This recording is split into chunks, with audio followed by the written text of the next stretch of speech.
Good afternoon and welcome to the China General Chamber of Commerce virtual panel. My name is Bill Baker and I'm the head of sales in Gallagher Core 360 for Gallagher Global Brokerage. Gallagher is a proud member of CGCC Chicago.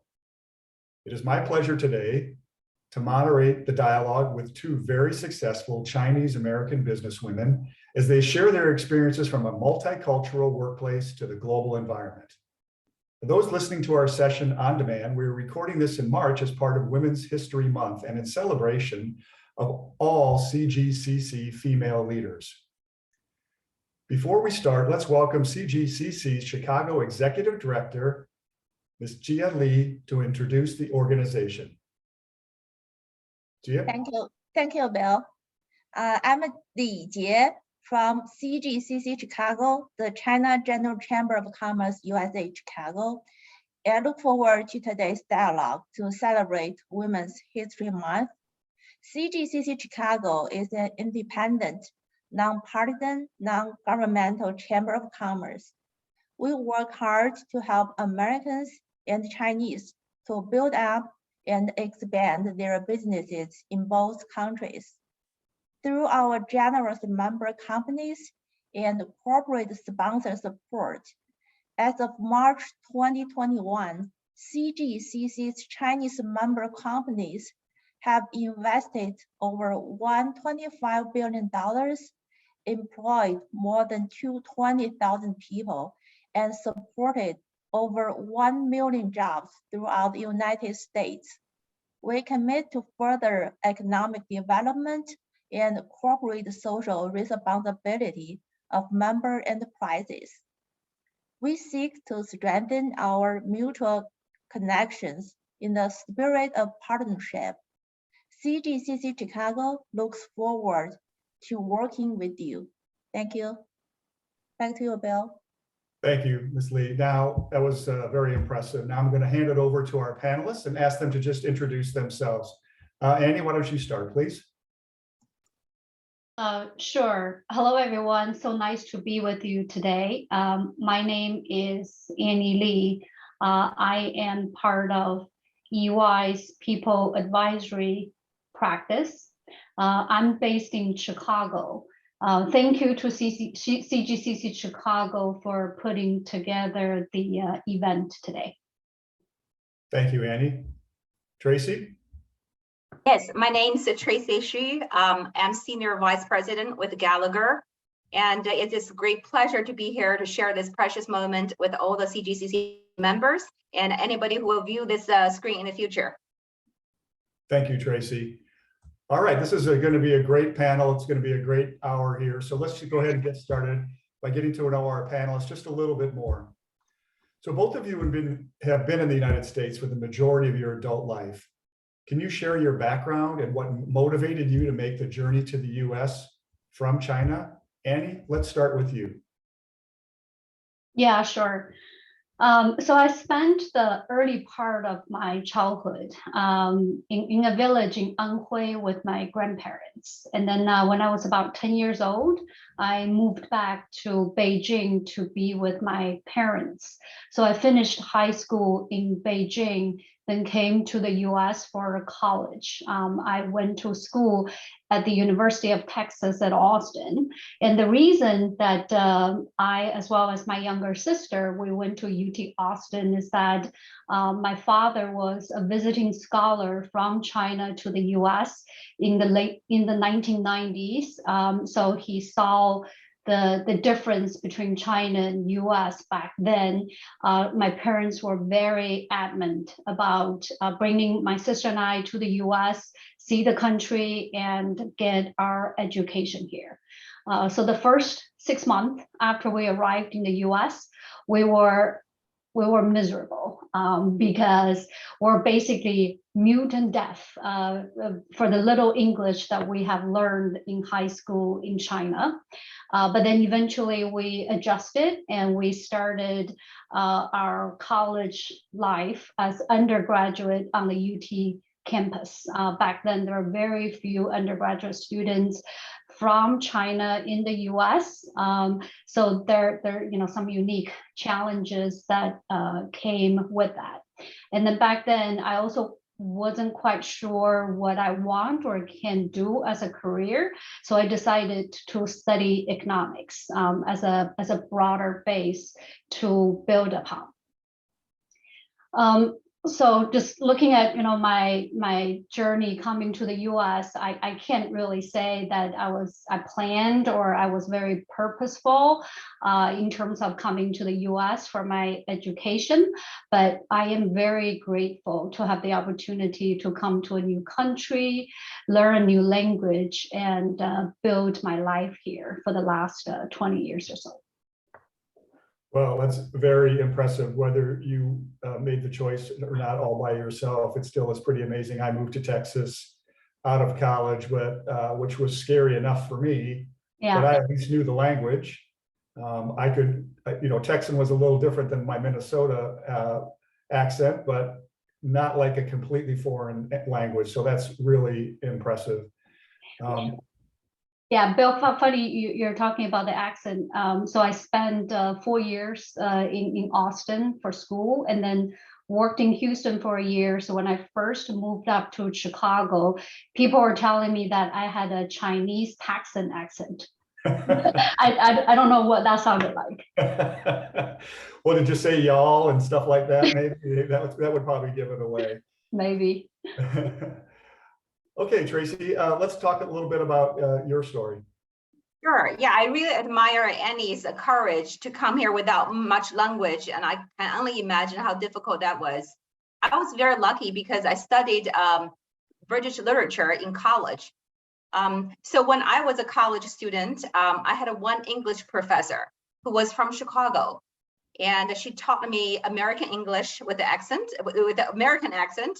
So when I came to the US, the transition was quite smooth. My teacher had a very profound impact on my knowledge and worldview and thinking style, as our friendship had expanded over decades. She was the first one that aroused my curiosity about America. However, it was my work experience with the US Embassy Foreign Commercial Service, followed by A.O. Smith, which is the largest water heater manufacturer, that ultimately pushed me to make a firm decision to come to the US. At A.O. Smith, I was working with my US and Irish team to acquire a local water heater manufacturer back in 1996. I was perplexed by the differences in mindset, financial accounting system, and ways of conducting business and relating to each other. So I thought if I could study, live, and work in the US, I would be much more effective in understanding and bridging the differences. But now when I look back, I realized I had no idea how the future would unfold and how I would have made America my permanent home. The US actually, just like China, is a complex place with the big regional differences. And I was lucky to get to live in various parts of America to understand these regional differences. Well, again, I'm clearly out of my league with you two. Very impressive stories, and we're just getting started here. So let's go to the next question. So Tracy, I'm going to start with you this time. After finishing your education in the US, how did you choose a career path that helped you thrive and succeed? And maybe even a better question, how do you define success now? Thank you, Bill. I finished my MBA in 2001, and I had several great job offers in manufacturing, medical devices, and the financial industry. I was at a critical crossroad that would lead me to different career paths. Eventually, it was the inner voice that I followed. I was mostly curious about how the financial and risk management industry worked. As China was at a very early stage of developing its insurance industry, and I wanted to be the early learner to master the skills. The career path indeed delivered my vision. Not only did I work for the largest global insurer, AIG, on the underwriting and management side in Chicago and Wall Street, but I also realized my dream to be an entrepreneur. I returned to Asia as a regional manager in Hong Kong to create a new division. After spending 10 years with AIG, I saw the wave of Chinese companies investing in the US, and I decided to join Gallagher Asia Pacific team. I felt very happy with the choice because I listened to my inner yearnings and responded to my passion to be the bridge for business between the US and China. In terms of the question about success, earlier in my life, I was in the striving stage. To me, success meant accumulating more experience, expertise, knowledge, network, financial well-being from a poor student, and also all the way to self-fulfillment. However, in my late 30s, something shifted and changed from within. I started to see that success had nothing to do with the external tangible things, but had everything to do with the inner being. Are we happy and connected with who we are?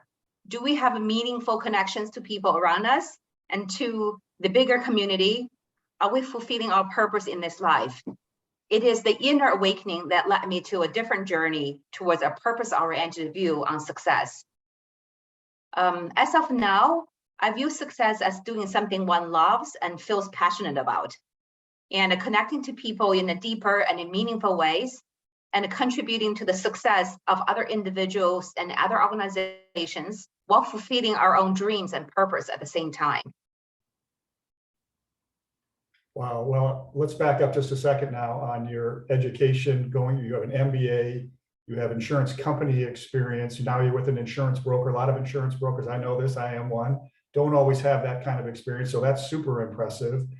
And even though your focus of success changed, my observation is you actually grew more successful as you kind of shifted your mindset from this sort of striving, as we all do, frankly, when we first get started, I think, to a much more relaxed, much more purposeful, listening to your inner self, and also, really focusing on others besides yourself. You actually become more successful. So it's really a terrific story, Tracy, and I really appreciate you sharing that with us. Annie, let's shift over to you and hear what you have to say about your career path and success. Yeah. So I would say in terms of how I chose my profession, it's probably a pretty straightforward, pretty simple process. So 6 months before graduation from UT, I started to really panic because similar to now, back then also the majority of companies coming to campus to interview, they don't even want to see the international students because of work permit restrictions. So I wasn't getting any interviews. But then I got lucky, and sometimes you just need to get lucky just once, right? So my break came from this big firm, came to campus, and they forgot to check the box that says require work permit. So I interviewed with them, and then got my first job offer from PricewaterhouseCoopers. The practice I joined specialized in cross-border talent movement and global operations. So I wasn't specifically looking for that particular practice, but somehow I joined that group. And in that group, what they do actually fits with my international background quite nicely. I got to work with a global network with multinational companies. I'm learning something new every day, even into today. So I stayed in this public accounting consulting industry for all these years. Defining success, I think there's some similarities in terms of how I think compared to Tracy's. So I would say that success to me at this point is about feeling empowered to take action, to do what I love, and I can empower others to do the same. I like that a lot. It's pretty exciting that both of you are in the same industry that you chose out of college, maybe with different companies, but that's pretty impressive, I think. And it really shows a really clear path that you have. And empowerment is a really powerful word, right? And I think that's a really great definition also of success. Okay, so let's go to the next question. And Annie, I'm going to jump right back to you on this one. So we've discussed that you both have faced many unique challenges as an immigrant, minority, as a woman working in leadership positions at multinational companies. So how have you turned these challenges into advantages? and developed your leadership at work and in your community? I think my career and personal growth is probably pretty similar to a lot of the other Asian professionals working in large US companies.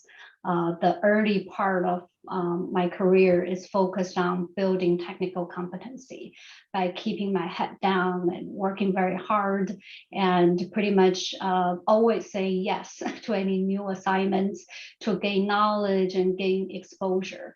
Once I got to the senior manager level, in order to continue to grow, there is the expectation to lead strategic initiatives and also bring in new business to the firm. And in order to do that, I needed to differentiate myself from my colleagues and find my unique value proposition. So I struggled quite a while to find my niche. And I think it's at this point in my career, some of the unique or inherent challenges from being a non-native English speaker and being able to understand some of the nonverbal cues in communication, interpersonal relationships, as well as the real and perceived gaps in leadership capabilities. Those were the barriers for me to continue to grow professionally. So I know that I really needed to get comfortable and get good at public speaking. I need to be comfortable with selling myself and my team, and also manage an ever-expanding team. So I eventually found my voice or my footing relating from my international background in serving companies with headquarters overseas. So I worked on many US clients and learned a lot in terms of global operations. And a lot of these inbound companies are still growing. They're still relatively new in terms of building out their global platform and improve their cross-border operations. So in this area, I really found that I had a niche that I'm able to get into. I'm also lucky in that EY and perhaps a lot of multinational professional services firms like Gallagher as well generally has a very fast-paced and merit-driven environment. So in this environment, I had a lot of opportunities to learn, to work with very experienced people every day, to learn from them. So I found that I'm doing something that I love. Outside of work, some of the things I've been doing is, one is to really pay back in terms of helping younger professionals or maybe disadvantaged high school kids in their education and in their career. And for the last 3 years, I've also been volunteering with a nonprofit that helps military servicemen and their family members transition into civilian jobs. So these are the areas that I found I could use my skills to help others. Oh, that's fantastic. You mentioned lucky a couple of times. There is a Texas expression that says, I'd rather be lucky than smart. And clearly you are both. And I love what you said, a couple of things. I just wrote them down so I wouldn't forget. I love that you're looking to differentiate yourself. So it's not just differentiating your company, which we all do in our jobs, but also having a value proposition that is your value proposition, not just EY's value proposition, not just Gallagher's value proposition. It's extremely important in life and in career to do that. And I just think that's really fantastic that you mentioned that. And then of course, great community involvement with high school kids, with military families. I just love that. That's every time you guys answer, I want to challenge the next person, like Tracy. Now it's your turn. How are you going to top that? Because that was pretty good stuff right there, wasn't it? Yeah. Well, it is tough to top that. I really admire Annie's tenacity and drive to achieve where she's at. I especially echo her to gain the public speaking skills. I think that's one of the challenges for many Chinese American professionals to speak publicly. All right, I'm going to start with talking about Gallagher a little bit. I would say Gallagher is a very flat organization. It's not very hierarchical, and as a broker, we tend to often manage our own portfolio of clients. So I view leadership as a power to influence. So as an immigrant, minority, and a woman, and I was very conscious that I had an accent, make grammar mistakes, not into football and baseball, and really haven't watched many of the popular shows my colleagues or Bill Yu grew up with or laugh about. However, I'm also fully aware that I had a choice. I could choose to show up or shrink. I could choose to speak up or stay quiet. I could choose to participate or be disengaged. So I consciously, from very early on, choose to lead and choose to be engaged, but at times also be a great follower. I would say finding a niche area in a company with good workplace culture is half of the success for turning the minority at a disadvantage into an advantage. I choose Gallagher because it promotes equality and diversity, and our Asia Pacific team is actually made up of 20 bilingual staff to provide commercial insurance, risk management, and claim services for Asia Pacific clients. This has been a very fulfilling career, as I could use my bilingual and bicultural strength and insurance knowledge in US and Asia to help clients.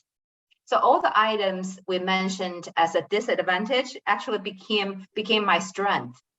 Apart from my career at Gallagher, I have sought leadership roles outside of work. Just like what Annie is saying, to practice my public speaking skills, so not to be shy to speak up. I'm a certified cross-cultural consultant and have worked with over 50 US corporations with their executives from Amgen to Walmart on US and China cultural differences and cross-cultural communication and management. I also studied executive coaching with Vistage. So all the skills greatly enhanced my ability to help clients make good decisions. It is also a very rewarding experience to be the thought leader. With a few wonderful board members, we created a non-for-profit organization, the China Executive Club. And I'm the president and have organized and hosted over 30 events and executive roundtables. And I learned a lot from those executives. So to tie back with my dream as a young woman, I'm doing exactly what I envisioned. I'm the bridge between the two cultures. Okay, that's amazing again. So I'll call that a tie, because that you guys are just, one of the things that blows me away, maybe this is just sound like a kind of a stupid American, but the second language and how well you guys master the second language, and you probably even have more than 2 languages, because you guys seem like the type that would, and you're brilliant. I struggle with languages. I've taken other foreign languages in school, and to me, it's just really difficult. It's not the way my brain works. So to be thrown into a completely different environment is, to me, just incredibly impressive. And I just wanted to say that because I just think that's amazing. Okay, so. Well, I think, Bill, to be fair, I think maybe English is a little bit easier to pick up than Chinese. That's true. That's true. I do have a nephew that's taken Mandarin Chinese for several years, and he's actually pretty good at it, but he said it is super hard. But still, I think I tried Spanish. That's pretty easy from foreign language, and I was not good at that either. So, all right. I'm gonna ask 2 more questions, and I'm just gonna ask one of each of you. So this next question, Tracy, is just for you. So can you share with us your journey to find your identity in a fast-paced environment and ever-changing world, and tell us how you keep your authenticity while balancing 2 different cultures? Well, this is a difficult question. I have to think hard over it. So who am I? This is a very philosophical and existential question, isn't it? I have a question of my identity at various stages of my life. I have associated identity with a community, career, family, gender roles, and motherhood. But ultimately, I realize identity is a fluid and is constantly evolving and changing process, just as the world is changing fast. We're not stuck and we grow and evolve. So our identities also evolve. Just like this moment now, I'm identified with my panelists, Annie, Jilly at CGCC, and Bill as the host. Also our audience in front of a screen, because you care and you're interested in hearing our stories and supporting us on the journey. So authenticity is important to me because I want to be seen accurately, so people know the real person, not a persona. And I could be on two ends of a continuum. For example, I'm a very assertive, ambitious, and goal-oriented. This can be viewed negatively at times for women, especially in my native culture. But that is me, and that's how I was from very young age. At the same time, I can also be insecure, shy, and feeling not good enough. And that is also part of me. So over time, I gained the strength to be vulnerable, so I can connect with other people deeply and to give and receive empathy. So the beauty of authenticity is to embrace all parts of us and celebrate them. We can let go the attachment to the external recognition or reward, but recognize our own value and worth from within. So we're our best friend, not the worst enemy. And I also find that different groups, organizations, and individuals often carry their unique culture, regardless of which country of origin they come from. So having the EQ or emotional sensitivity is important. I have learned the skills to turn up and tune down and to tune in and out, but not at the expenses, in order to fit in, but not at the expenses of authenticity. Yeah, that's again, very well said. I wrote a couple of things I love about what you just said. Identity is fluid. We do change over time. Hopefully we do improve. We sort of discard the things and mistakes we've made in the past and really improve ourselves. I like to think that I've done the same.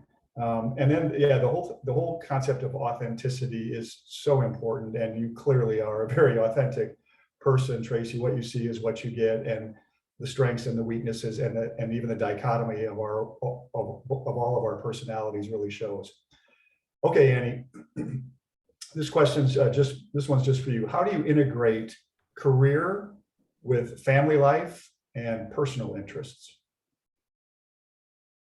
I'm still trying to figure that out. I will admit that the early half of my career, I think I've always prioritized work over myself, certainly, and sometimes over my family as well.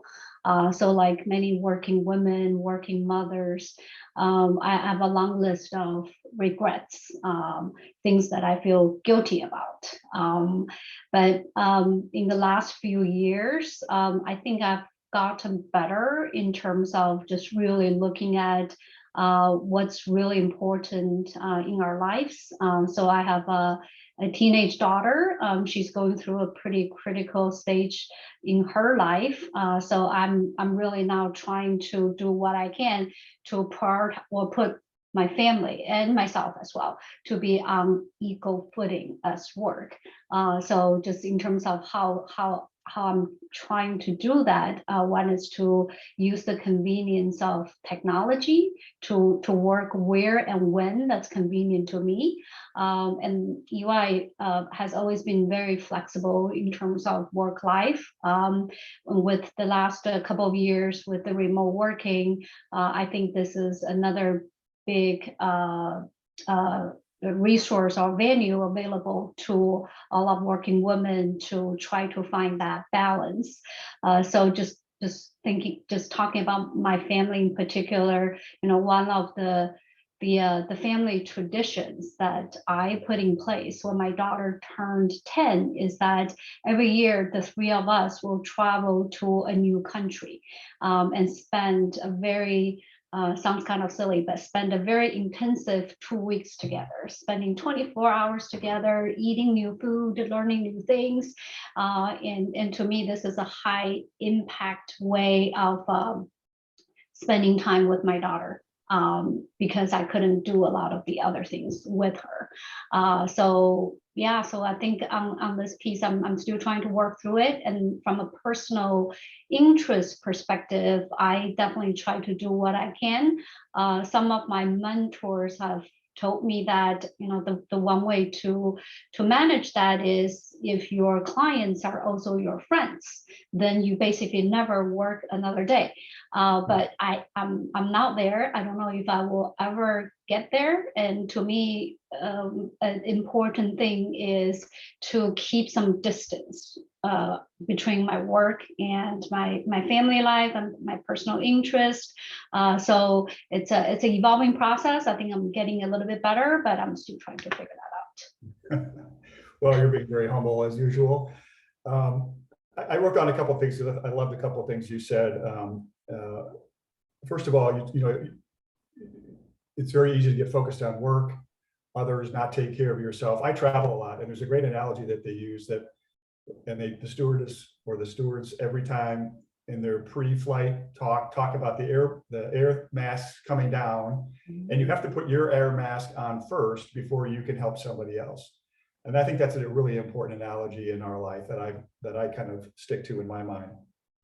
I love that you travel with your family, and I call it forced family fun time. I've never tried 2 weeks at once. That sounds intense, but I love it. I think that's amazing.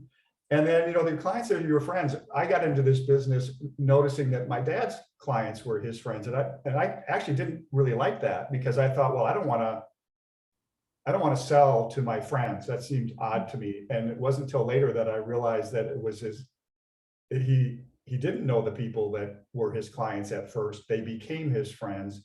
And that kind of put a whole different spin on the relationship that we can have. And it also makes it much easier to separate sort of work and personal life a little bit. They're your friends, but they're not necessarily, you know, so close that you're with them 24/7, right? But I thought that's a great dynamic and a really great comment. Okay, so we're actually down to our last question for the day. So Tracy, I'm going to go back to you on this one. So as a successful businesswoman, what final advice or insights can you share with our audience today? Thank you, Bill. People often say that women are too emotional.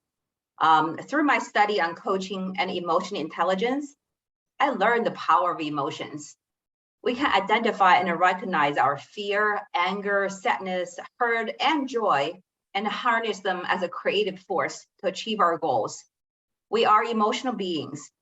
To give you a personal example, the reason I went into cross-cultural training is because of the hurt. The hurt I felt that when people don't really understand Chinese culture, value, and its history and philosophy.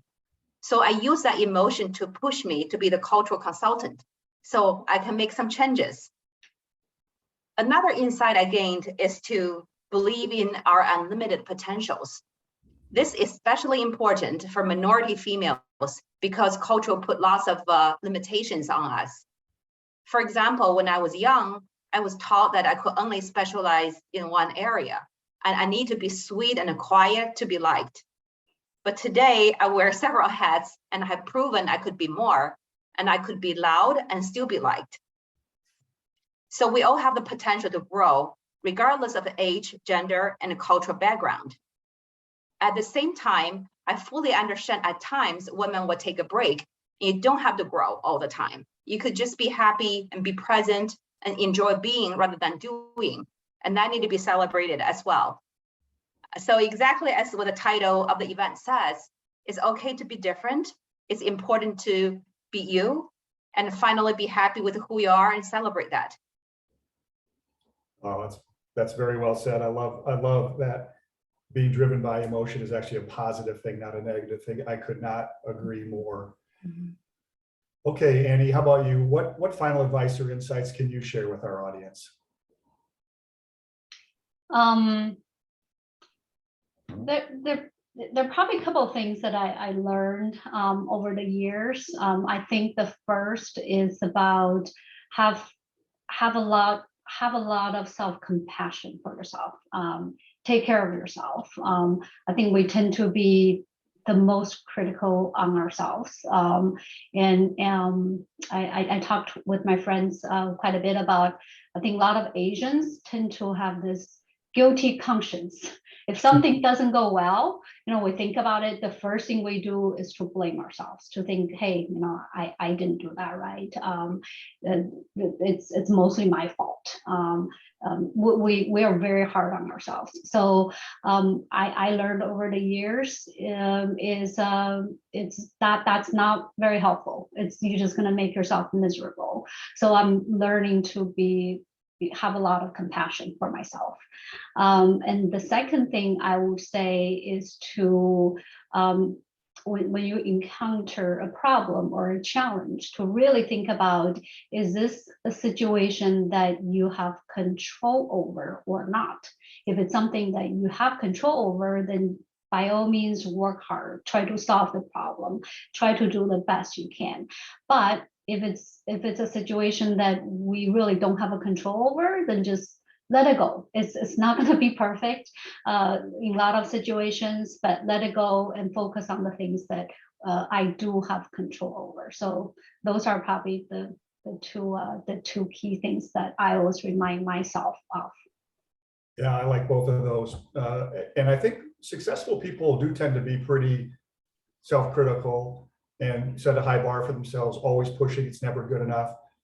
And there's a danger in that, right? I mean, that's an important aspect to have, to be a leader, to be successful, but you can take that too far and really not be happy. And I think what you're saying is to really find that balance. And I love that. And also there are things that are beyond your control, and you're wasting a lot of energy and a lot of emotion in a negative way if you are really stressing out and really focusing on those things instead of just focusing on the things that you can change. So I love that advice. Annie, I love, Tracy, your advice. And you guys, thank you so much, Annie and Tracy, for sharing your journey, sharing your experiences, sharing really, I think, pretty deep and pretty meaningful thoughts. I hope our audience is inspired by what you've said. I certainly am. I hope they're frankly humbled by some of the things you said. I know I am. And I really enjoyed getting to knowing you yesterday and today as we've been practicing, and now as we've been delivering this message. So with that, I'm going to hand it back over to Ms. Jia Li for closing comments. Thank you, Bill. Thank you. Thank you. Thank you so much, Tracy and Annie and Bill. That's a very impressive interview. I was almost tearing because I have a similar experience as new immigration and the female leader here. But yeah, again, it's very impressive. Thank you so much for your time here. And next, I'm going to definitely we are going to do this again. And next, I'm going to share the screen with you for our upcoming event. So CGCC Chicago will host our job fairs in the whole April. So our member companies, they are hiring kinds of positions. So just keep an eye on our social media, our website, and our newsletter. And I'm going to back to this one, yeah. And thank you so much. And we look forward to seeing you next time.